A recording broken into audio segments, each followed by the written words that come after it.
Ini selalu kok nanya, kok sabar aja deh.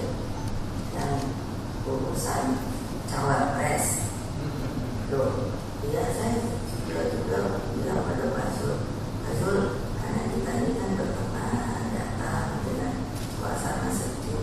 Kalau ada yang ingin diusulkan, monggo saja. Soalnya saya mikir terus, karena menurut saya banyak amat yang menjadi cawapres. Jadi kan yang dipilih itu satu-satu dong.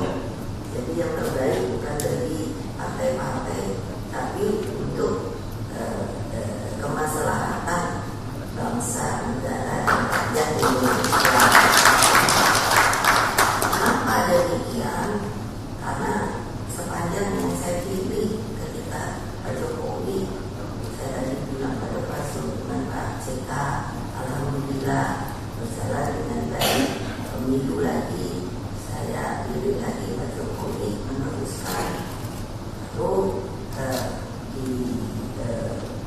disandingi dengan Pak Ma'ruf, insya Allah kita sudah berakhir, semuanya berjalan dengan baik. Jadi kalau saya milih orang itu bukan kepentingan untuk PDI Perjuangan saja, tapi kemaslahatan dari pemerintahan Republik Indonesia ini terus berjalan.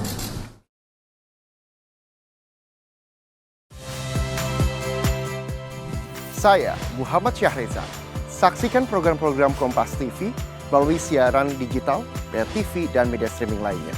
Kompas TV, independen, terpercaya.